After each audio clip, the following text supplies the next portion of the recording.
Welcome back to Just Not Crick Pod. Did we review the last test? I don't think so. What was our last podcast? I think it was the curfew, wasn't it? Yeah, that sounds right. And Yeah. I guess technically the last test is the one that just finished today.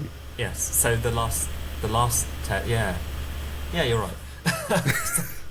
So we're back to talk about cricket, but again, we're not. I don't think really going to talk about cricket too much. I guess we'll jump straight in. So England have just lost the Test series to New Zealand today, losing 2-1, and that is their first series loss at home of 3 tests or more since 2012.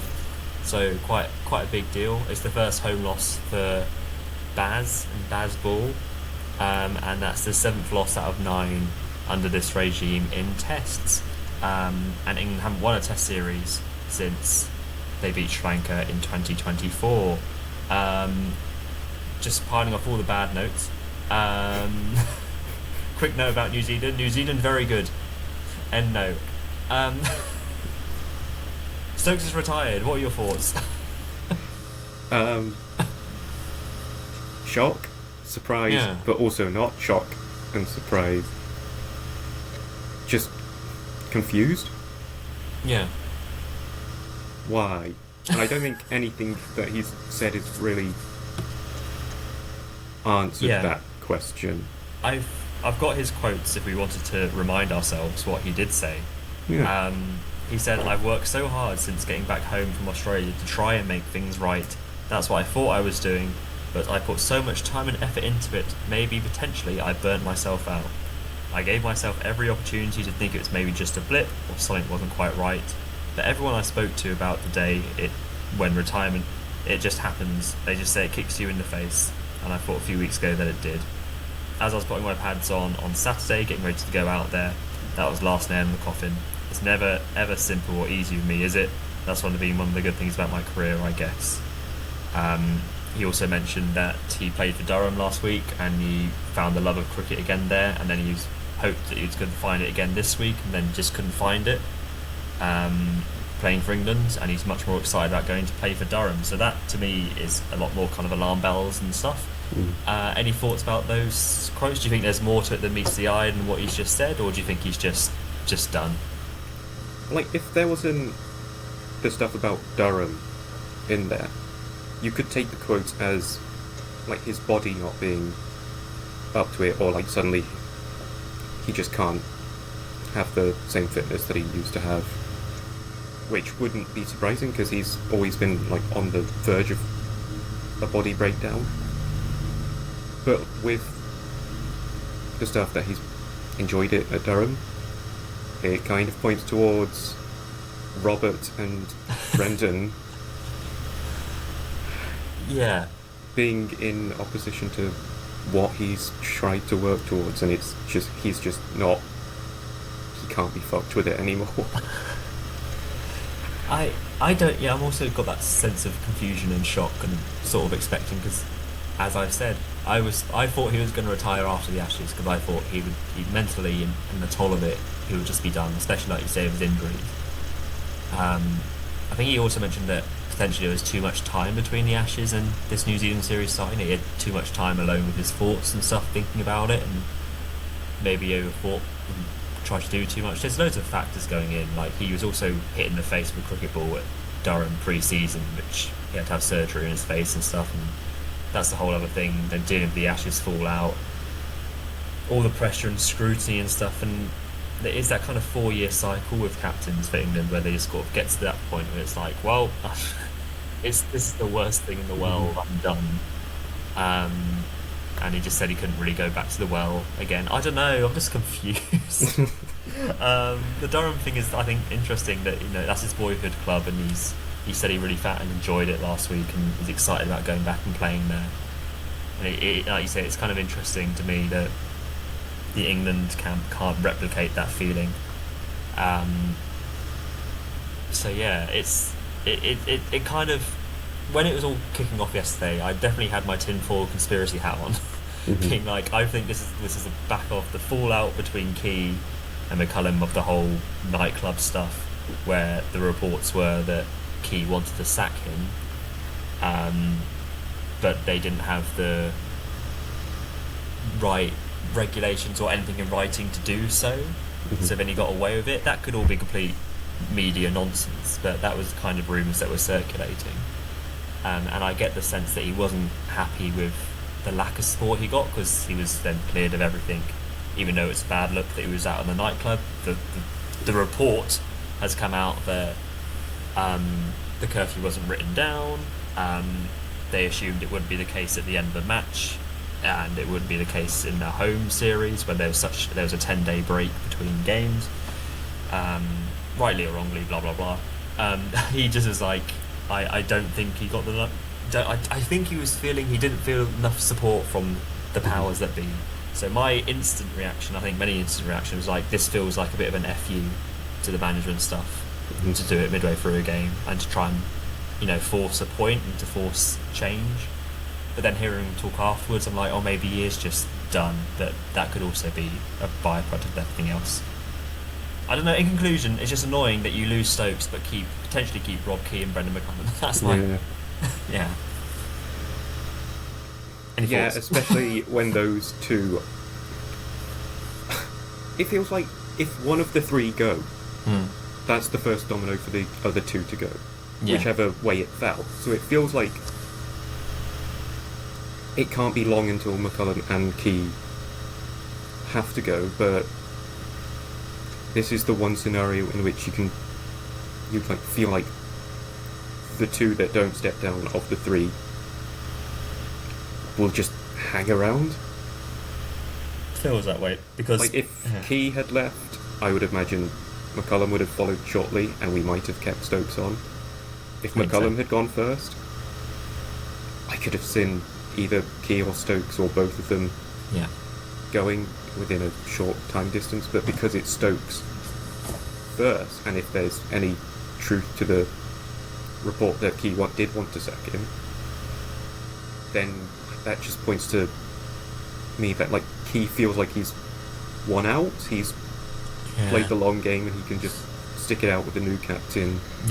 They can finally get back to the good old Bazball of old, where they still shit. Yeah. I just I feel like a bit like the whole session from yesterday. I don't know how much you watched it yesterday, but it was absolute nonsense. But there was the video that Stokes did to the team yesterday morning, being saying that the reasons will become clear later. I just don't think that it's such a simple thing of him just being like, I couldn't find the motivation and enjoyment of it. I think it's so many factors. The McCullum and Stokes fall out in the Ashes, the whole support thing from Key and everyone, and a potential sacking, being suspended for a game. I think it's just all weighing up to be quite messy, and I think it probably will end up being messy. I mean, McCullum came out after the game this afternoon to say that he was still wanting to carry on, as I think he wasn't going to say anything different at this stage. So I don't really think you can read too much into that. The only thing it's just person wants to keep job. Please keep job. He said, I thought was the only kind of interesting thing was that he tried to talk him out of it, or talk him down from resigning or retiring. And I don't know whether that's more job preservation, because can you have McCullum without Stokes? Yeah, and we also had that chat after the curfew stuff, Stokes pretty much immediately after it all came out, there were reports that he wanted to either step down as captain or retire completely. So we know it's been in his head at least that long, but we don't know if that was the catalyst.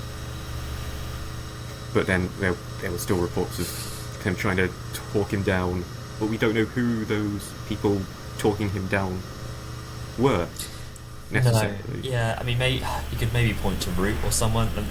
Stokes said he spoke to Brooke and Root before he spoke to anyone else. So I guess we supposed to be spoke to Broad as well, I think. He is. That would also indicate, with talking to Brooke and Root, that they'd be next in line to captain at least Root short time before Brooke goes over long term. But the problem is it doesn't have any time to sit and rest, because England play a stupid T20 series in 2 days against India, where obviously McCullum is white ball coach, and Brooke is captain. So there's no time to even be like, okay, let's try and figure out what the hell we're going to do. Mhm. It's almost like McCullum has to say, he's got to do this for a second. So there's no time for it to really breathe. So it's kind of a bit messy, and they kind of just have to stay through product of the schedule. But there's a little while for the test, but we'll see what happens there. Oh, I just don't know. I was just so confused. I was out yesterday, and I was like, oh, this is really... I was checking the score and be like, oh, Archer's bowling pretty well. This looks like a really good contest. It's fine. I've not got much signal at this National Trust property. I'll just check out what's happening when I'm back. And I get back, and it's like, I think just 15 minutes after he'd announced he's retiring, I was like, it's suddenly just... What? Yeah. I was so confused. Like... I'm still confused. What do you think of the timing of it? I think that's part of the confusion, right? Like, partly because it was in the middle of a fucking session. Like, it wasn't long after he announced it that he got a wicket. The story broke, and then the crowd realised, and they started to give him a standing ovation, and then he got a wicket immediately. Yeah. So, in terms of like announcing it during a test match while you're playing, just before you bowl an over, it's kind of unique. Yeah. Like you said, like you would have. I didn't think he was going to retire after the Ashes, but it would have been like an expected time to do it. Whether you win or lose, it's just like a natural sort of endpoint for some people. Yeah.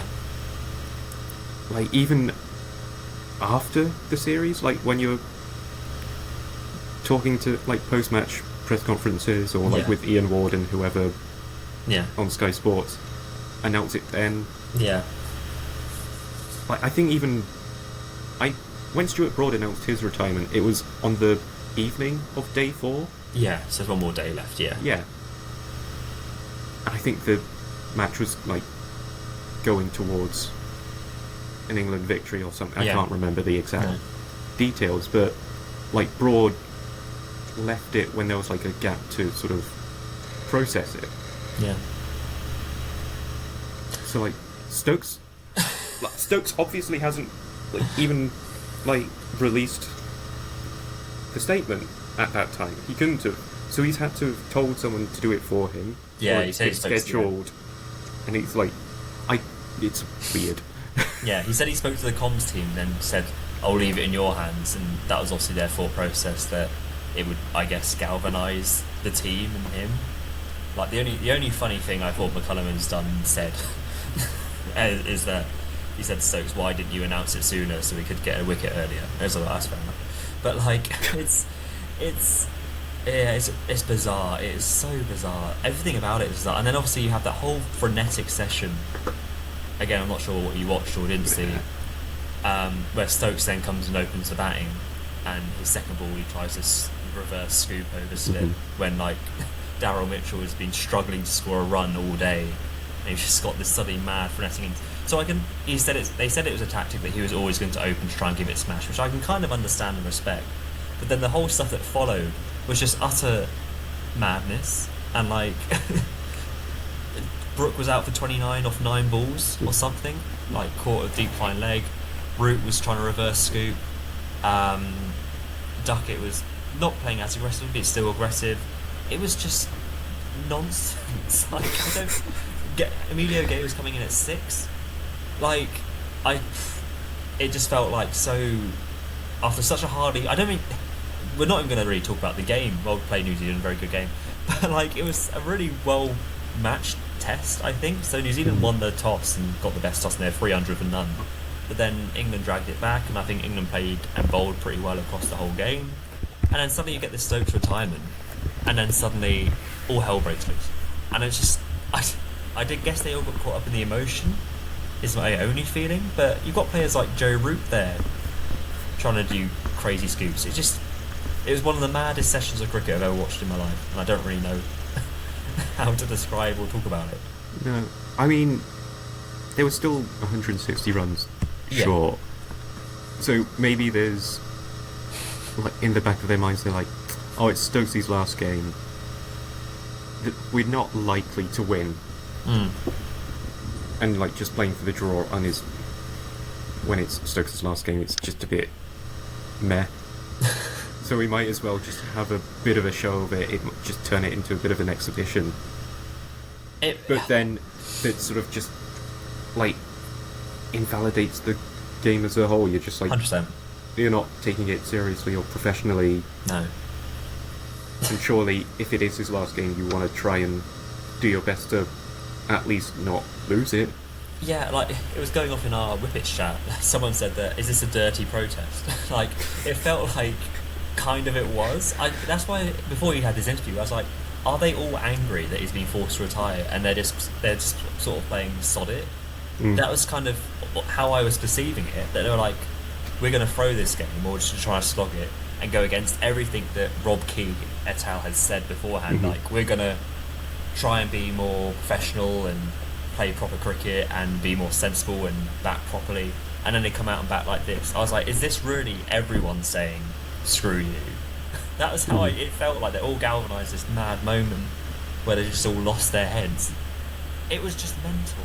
And I think when you look at today, like, Smith and Atkinson put on like 70 and were batting absolutely fine. Like, the pitch is doing crazy all sorts, but they managed to bat pretty well together.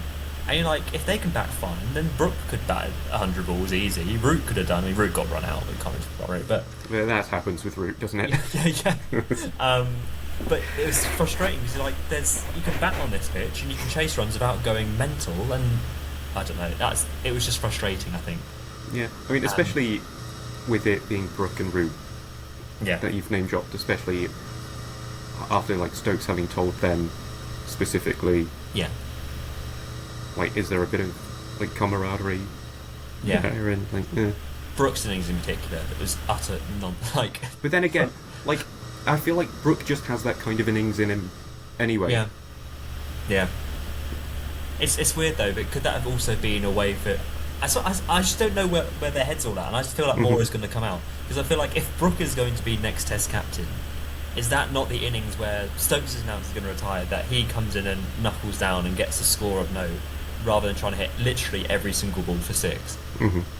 Because what you're saying is that just all what's going to come next? Because people obviously don't want that.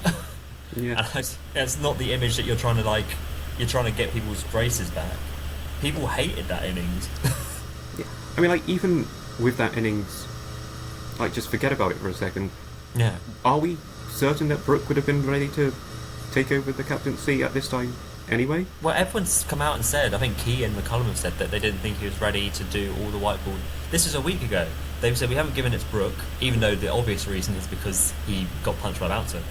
They were saying that he can't manage, at this stage, the white ball captaincy and the Test captaincy. So what are they going to do now? Just go back on it and be like, oh, he had a couple of weeks, now he's fine. Like, he wasn't ready a week ago, so he can't be ready now. Especially not that innings as well. So do you go back to Root again, like you mentioned last time? Do you just give it to Root? To the Ashes? But then, if the way they bat it is some sort of protest or... Yeah. Like, not a strike, I guess protest is like a revolt, then can you give it to Root if he's part like of that thing? So obviously middle fingering the hierarchy? Yeah. And we're all saying that like that is the case. I mean, this is all speculation. It could just be Stokes just be like, I am just so done. Like, Jonathan Agnew, there's more stuff breaking just a bit. So, like, Agnew interviewed him after play today, because one of the questions has been, is this Stokes retiring or his first retiring? So, like, is it going to be the case he's going to go play for Durham and love it, and then roll on 12 months and he's scoring buckets loads of runs, and the Ashes is coming up, you've got a new coach and you've got new managers and directors and stuff. Is he going to be the kind of person, if England are struggling, to then say no if he's absolutely smashing it at county cricket? He said today, responding to Jonathan Agnew's question as to whether he will really watch from home on the couch next summer for the Ashes, he said, I'm done, mate, and I'm very happy. Like, again, he's only going to say that now. He's not going to be like, we'll wait and see. And to say he's very happy with it further implies it is falling out with a certain, at least 2 people. Yeah. I think there's so much of this, and he's not going to be able to say anything during the match, he has to wait until his contract's over, which is technically not now, but it might be different now he's retired, because the central contracts get renewed in like September or October, so he might still be under contract now. But he's also the kind of person I think who could just speak his mind. So we'll see. I think it could be interesting. I don't think that he is the person. If say they get, I don't know, Andy Flower comes and coaches again, because he's probably one of the best coaches in the world at the moment, or a Justin Langer, and they go to Durham or go to Stokes after he's been scoring buckets of runs, and they don't have an all-rounder and they need to win the Ashes. I just don't think he would be the person to say no. I don't see it if it's a new thing, but it might be Moeen Ali all over again. But yeah, and that's in 12 months. Like, you don't know how much he's going to change. Yeah. In that time. Yeah. We don't even know if it's going to be a different coach. Yeah, it could well not be. Yeah. But no, I'm still just I'm a bit shocked and confused. Again, not really talking about the cricket. I think the one thing that really just is frustrating and quite sad is, I think you mentioned it before, is that if it had been because his body had just broken down and he just couldn't go through another rehab and another surgery or whatever, I would completely understand.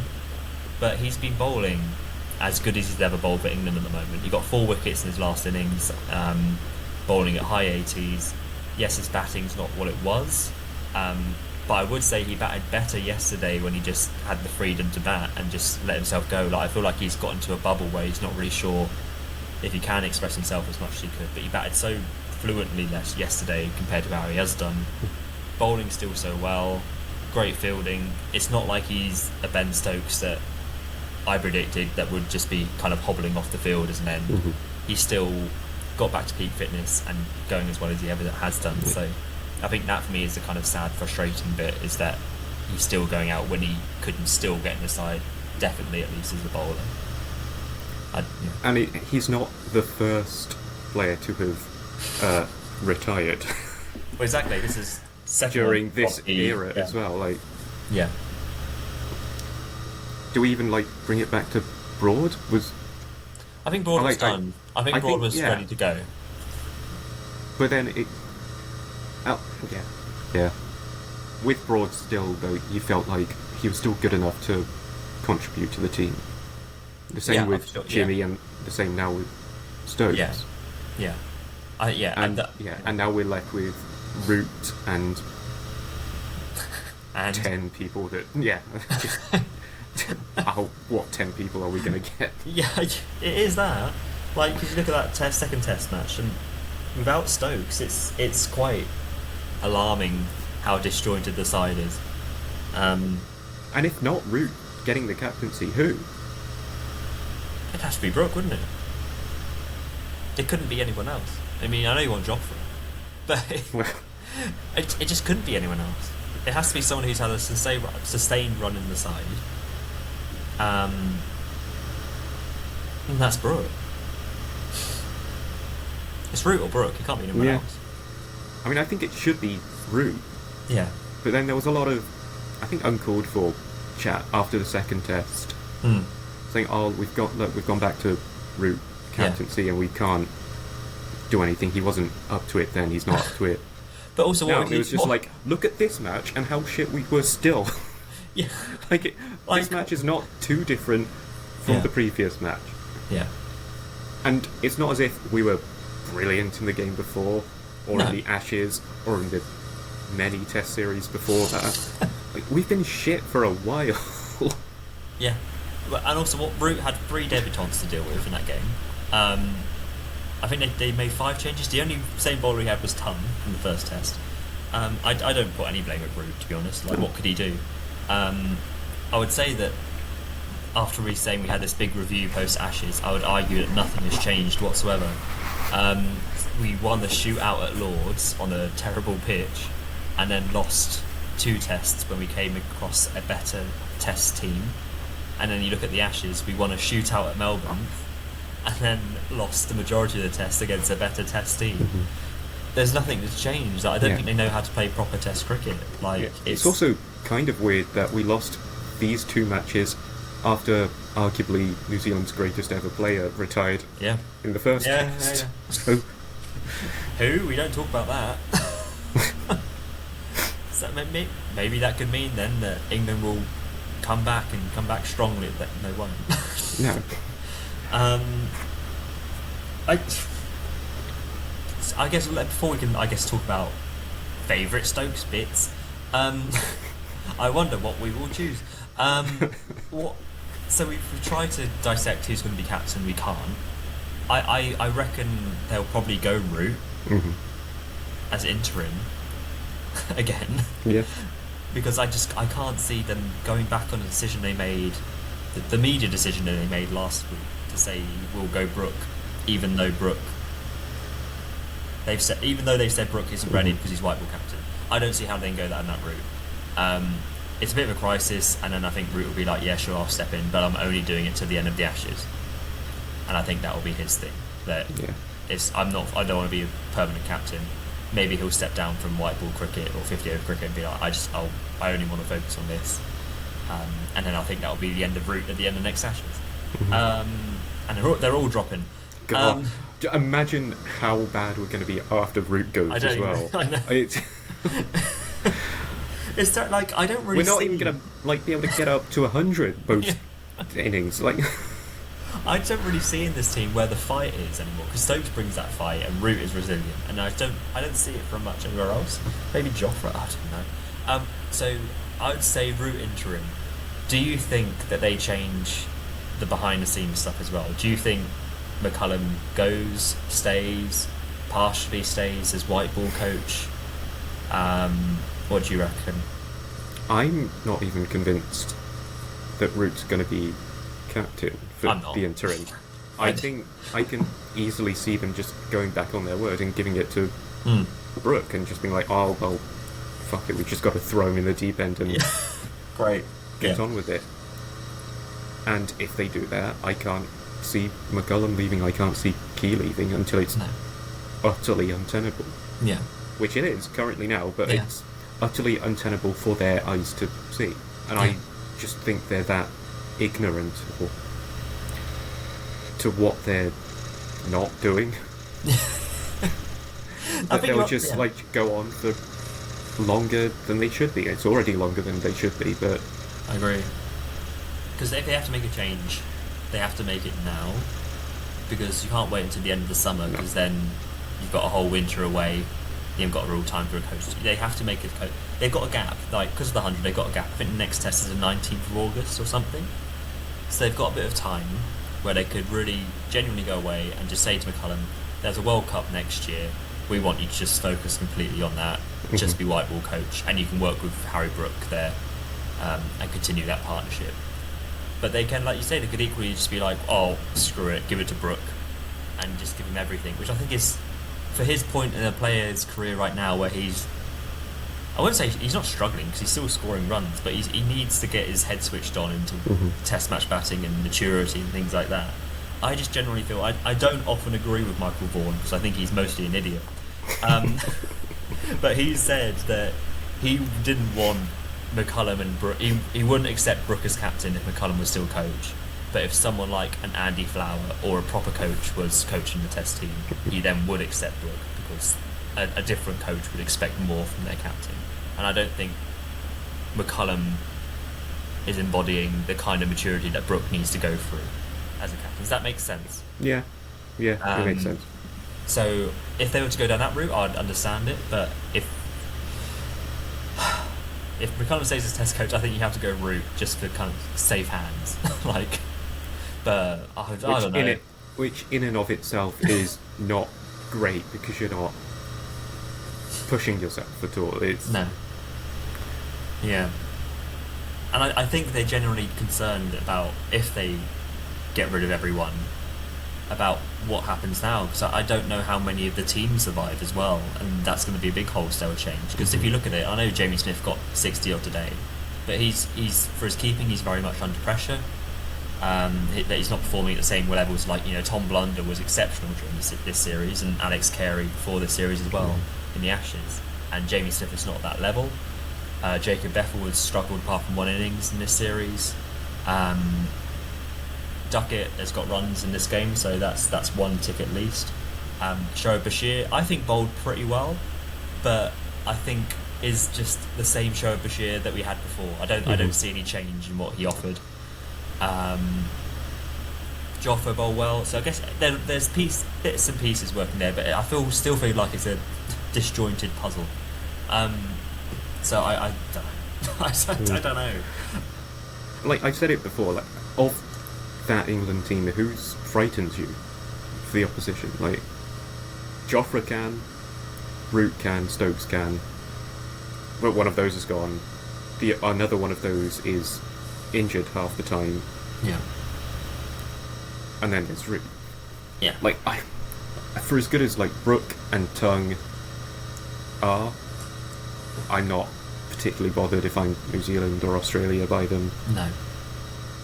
If I see Jamie Smith keeping when I'm batting, I'm not because he's not a keeper first and foremost. He's been thrust into that role. Whereas like the players that you mentioned, Blundell and Carey, are. Yeah. And Carey's probably one of the best keepers, if not the best keeper in the world. Like you compare the two, and it's just ridiculous the gap between them. Yeah. Yeah, it's a bit of a mess, isn't it?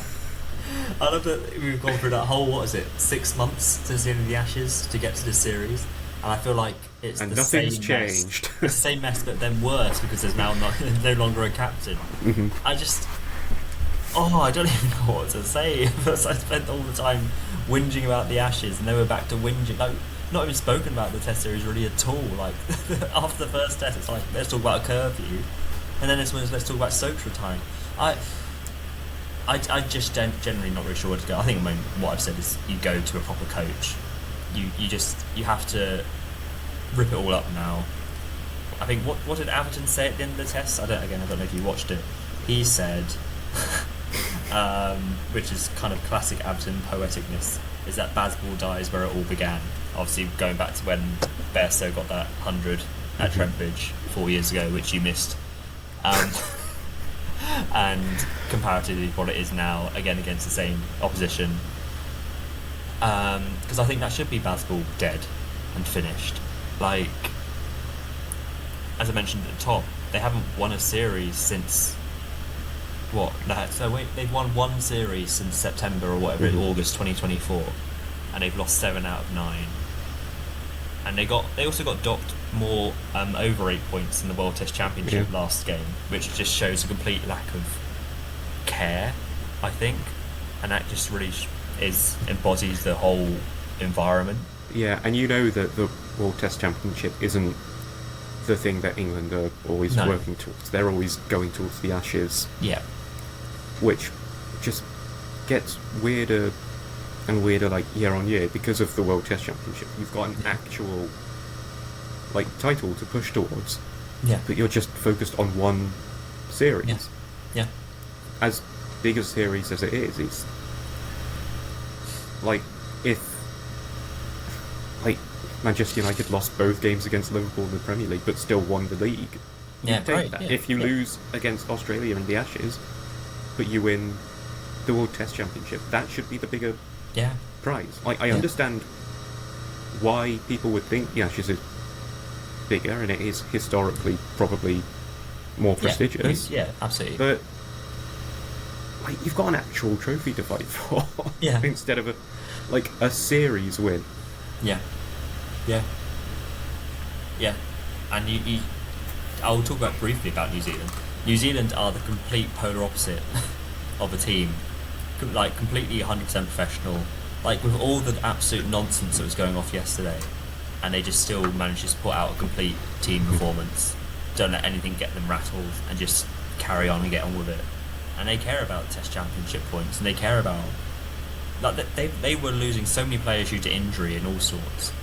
And England, once again, can't acclimatise in a situation it's almost been given to them on plate. Like, I think one of Stokes' first ball, he completely whacked, I think, was it O'Rourke's finger?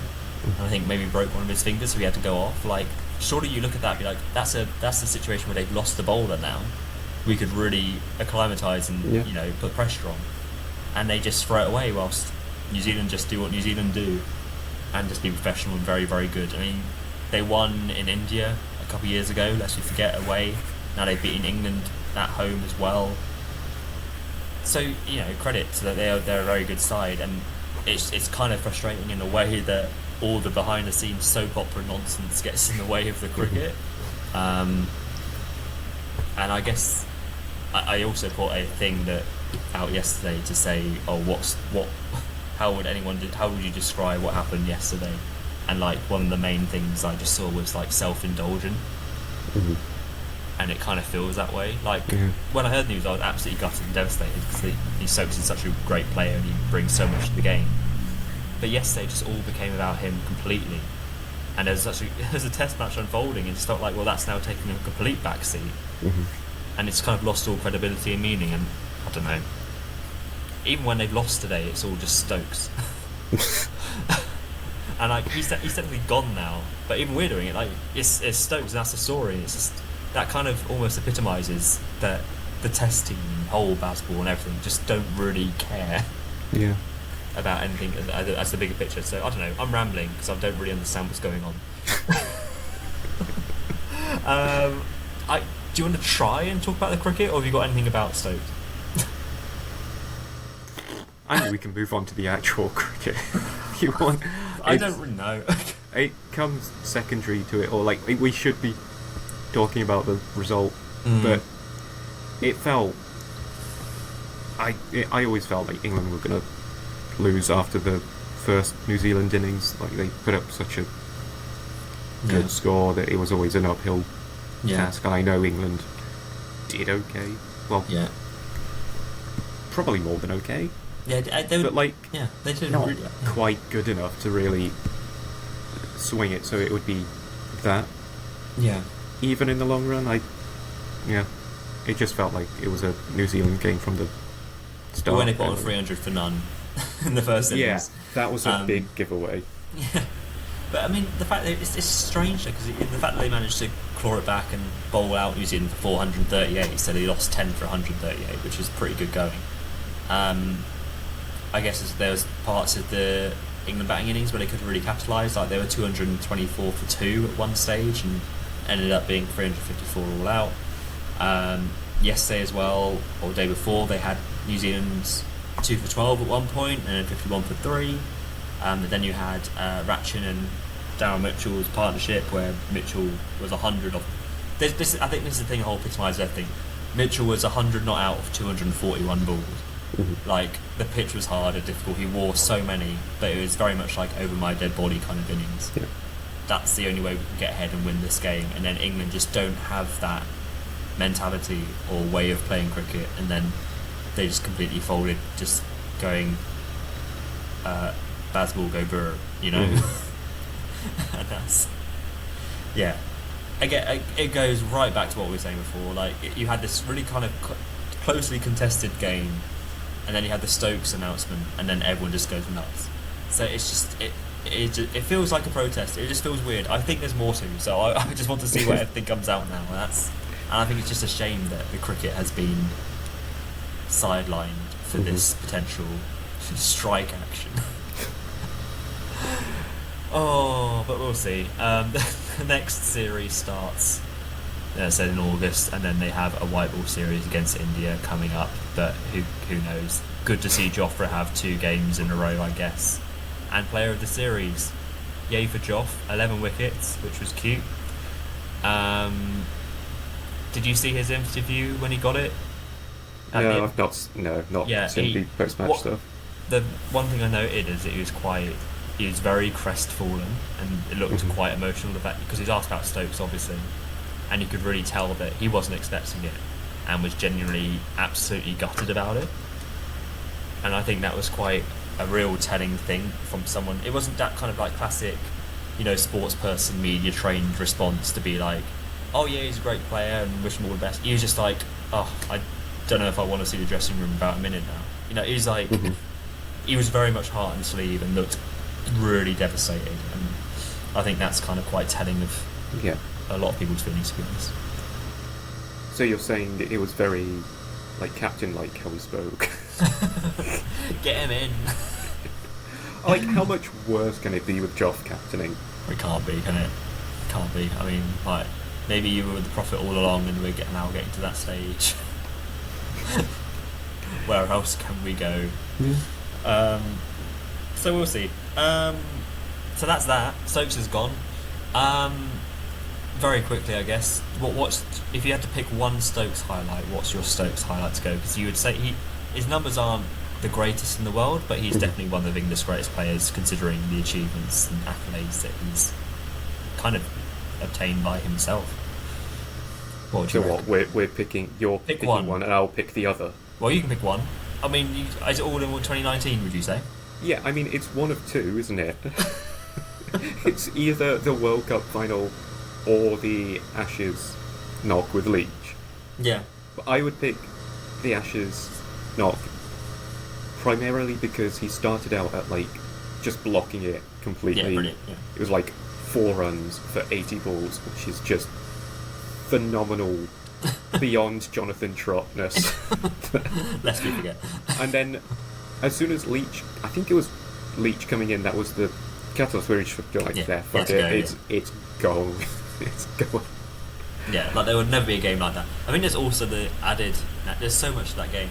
Is the fact he bowled, what was it, 11-14 over spell the night before when Archer was injured or something, and just kept bowling and bowling and bowling, and then comes out the bat like, there'll never be a game like that again. He plays it down as well now because they didn't win the series, which is fair enough. But like, I don't think anything's going to quite match that. I think that probably pips the World Cup final as well because of that, like the ball hitting Stokes when he was running back. Yeah. Like if we don't have that, Stokes has probably just run out. But imagine he's had that same innings. Yeah. Without that slight incident. Yeah. And I feel like they're on parity. Yeah. But because there's that tiny, not even controversy, just that small thing that happened. Yeah. Like he wasn't at fault. He couldn't have done anything about it. But it is a thing to mark against it. In a way, and you know also, what I mean? Like, yeah, and they tied it and they won a boundary count. There's always that kind of thing, and I always felt it when it's similar when I watched that, heading the game live, and I was like, even when the scores are tied, I'm like, please just get the runs, so we don't have to talk about it being a tie, that you can just win it, please. And I think I'd agree with it in that sense. So yeah, I mean, Headingley is, that's going to be one of the greatest innings of all time in Test cricket. I mean, other things I've mentioned, there was his first ever 100, I don't know if you remember that, at Perth, in his second game, when he was against Mitchell Johnson and Ryan Harris and all sorts, and there's been videos of it coming back since. You can just see the massive cracks on the pitch and all that kind of stuff, and I think that's arguably one of his best ever Test 100s, and it was his first. So that's up there. He had that catch off Broad, if you remember, 8:15 when he caught it behind him. He's got quite a lot of 5-wicket hauls and stuff like that. He got one of the fastest hundreds for England at Lords. So there's a lot. He got 250 at Cape Town off like hardly any balls. I remember that well. He basically dragged England to a T20 World Cup final? Yeah, in Australia, and he won that T20 World Cup in the year. Yeah, so there's the fact that he's got so much credit in the bank of stuff he's done. You can't say he hasn't achieved pretty much everything you can in the game. So yeah, good stuff. And he's one of these players where you'd feel like numbers don't really matter because it's what he's achieved and stuff. And unless you forget, when he first started, I think I've said to you actually that I didn't think he was going to be good enough. Well, I think you've said that about Stokes and Root. And Root, yeah. Because I remember what, I can't remember what it was. I think it was a Lions game where I watched him at Worcester. It might not even mean Stokes did this, but I'm pretty sure he dropped about 4 catches and got no runs and got whacked all over the place. I'm like, how on earth are we persevering with this guy? And then he got picked on an Ashes squad, and the rest is history. We'll come to Root when Root retires, but so next week, maybe he's his best mate. So does that impact Root? Do you think though?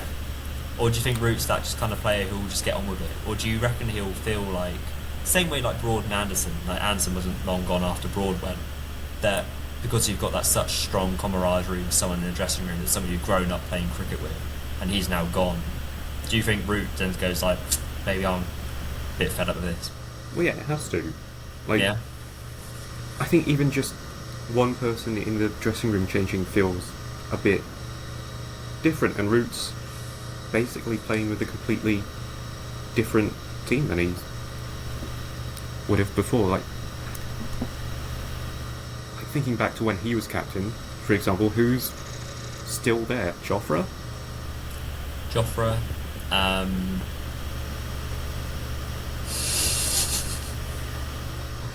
and that's only that's sometimes. pushing it. Ollie Robinson. I guess, but um, so it's like when I used to play floorball and all of my mates went to uni and I was like travelling in yeah. to uni.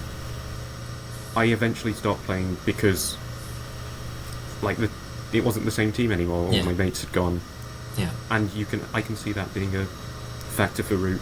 Being like, look, no one's left anymore. It's just Just me. yeah. It'll be interesting. I don't know, maybe I was slightly wrong about Stokes before. I was only 2 games off, you only missed one. Still wrong though. Yeah. I got a vibe from Root, like, especially when he batted, that it didn't. I mean, because again they're playing so nonsense. Like, it just felt like there was a different kind of aura about him. I don't know. Maybe he'll carry on. I think he'll carry on, but yeah, I think we're maybe nearing the end quicker than we expect. Don't know. Happy days. Harry Brook era. Let's go. I haven't got too much else about the Test series. I don't think. I'm just seeing if anything else broke. Like McCullum is being sacked. Vaughan has come out to say Vaughan pinned Stokes to to come out and give us all the details about the ECB fallout. It's like, just give it 2 seconds.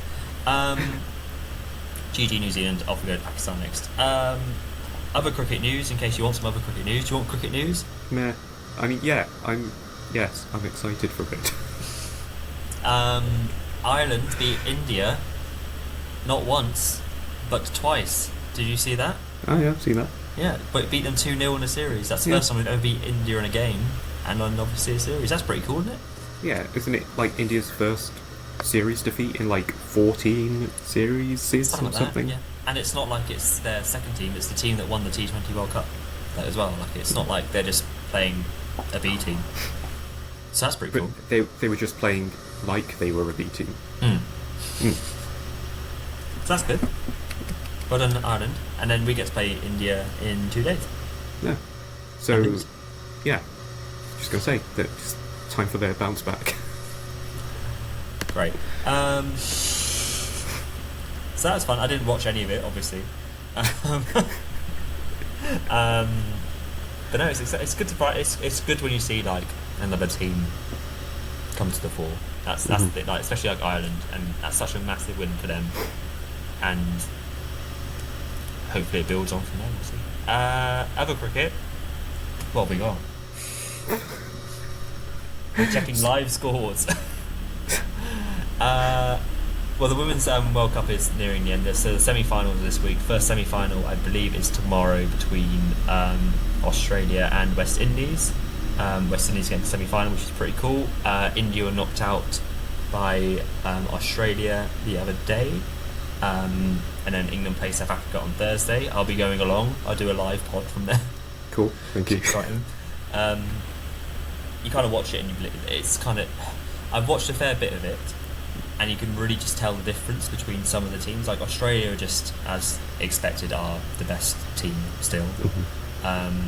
New Zealand, who are the reigning champions, were pretty disappointing throughout the whole thing. Yeah. Like, there was one game in particular against West Indies where their fielding effort was probably the worst fielding display I've ever seen from any team playing international cricket, which was good.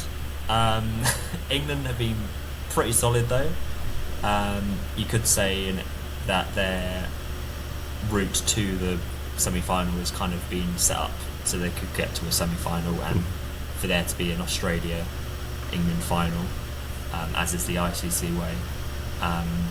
But they've played pretty well. And yeah, we'll see how that all goes down. The final is next weekend, so big excitement. And then at the end of July, we've got the 100 starting, so that'll be fun. 100 special. 100 special, let's go. Yeah, I've not actually gone to see an England women's game. I've seen a 100s game where I've seen England play. So it's seen, what was it? The Birmingham Phoenix, I believe. Big up.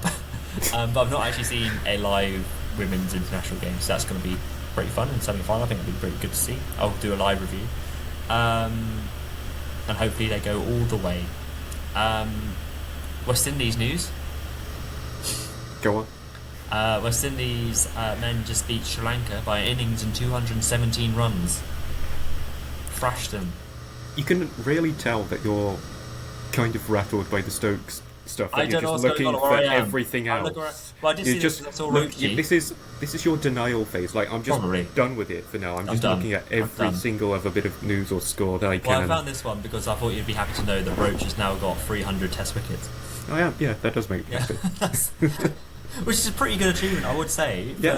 For especially for a West Indies player, they don't play as many tests. He's 37 now, but he has now exactly got 300 Test wickets, an average of 26 after 89 games. That's a pretty great achievement though for Roachy.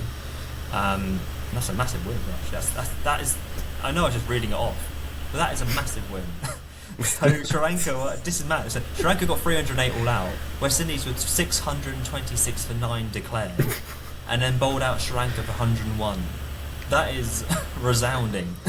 This West Indies renaissance has sort of come out of nowhere. It just come out of the screen now. That's where it came from. Like, that's mad. Okay, well played. But yeah, I've not got any more cricket news to reel off because I'm rattled. You got down to the bottom of the page. Bottom page. I mean, I can refresh it just in case. Yeah, maybe. But yeah, a bit rattled. Any more cricket news from Jamie? No, but on the theme of not knowing about things and confusion. Yeah. Are you aware of, across Europe, there is these underground tunnels called erdstalls? Erdstalls? Yeah. I've only just started learning about them, so I don't know everything. Yeah. But there's like 700 in Austria, 500 in Germany. Yeah. There's a few knocking around in like England and France. And they're just like really small. They're like 4 foot high, 2 foot wide. Yeah. They don't really go anywhere. They don't really connect to anything. There's like little chutes that go further below ground. What's their purpose? What are they for? That's the thing. Like, no one knows who built them, for what purpose they were made. So how big are they? Are they like little just... can you walk in them? Or are they like tiny? So I think like pre-teens, 10-year-olds could walk through them, but like literally like 4 feet high. Oh. You'd have to be crouching, only just wide enough for one person. Okay. And like there's just no real knowledge as to what they're for. And it's, I don't know, I find that fascinating, and I thought you'd maybe break from hearing about it. Here we are. That's actually, for me, it's the thing that people don't know what it's for. That's what kind of blown my mind about it. How strange. Yeah. I mean, just on Wikipedia now, a variety of purposes have been theorised, including that they were used as escape routes or hiding places. But the most prominent theory is that they served as a religious or spiritual purpose. But again, they're theories, they're not confirmed. I think escape routes would make sense, but like for them to be so small, it just doesn't. And where do they go? Are they just like, do they go to another one, or do they come to a different part of a city, or? I don't know. My understanding is there's no real like. Are they like a bunker? Purpose to them, like they just go where they go. There isn't like a distinct end spot for them. like Bazball. I think we've firmly established, like Michael Atherton said, although I kind of disagree with him, I think Bazball died a long time ago. But the erdstalls live on. Yeah, always. They will always outlive Bazball. Yeah. I'll have to Google those. I'm intrigued now to see what they look like. Yeah, it's really weird and interesting. Oh, I like a weird, interesting thing. Yeah. Was that your only not crick? Yeah, well, I didn't want us to just be the cricket and World Cup podcast, so I thought do something different. Yeah, that's fine. Well, next time we'll bring the World Cup back when another World Cup we'll probably finishes. be after the World Cup final then. Yeah. Yeah, who knows when that will be. Crazy. Yeah, I've not got much else to say. I'm just so... I don't know. Yeah, I'm very confused. I'm very done. GG Stokes, I guess. Yeah, I'm just... I don't know what the equivalent is. Like, I feel like cricket is the only sport that really gives these kind of stories. Do you know what I mean? Like, I don't really think... Because they're so bizarre. Like, I know, I don't know.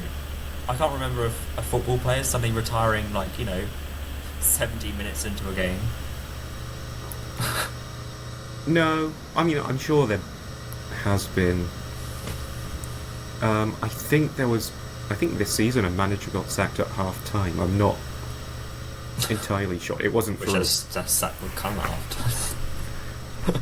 I mean, if half time was 6 months ago, then sure.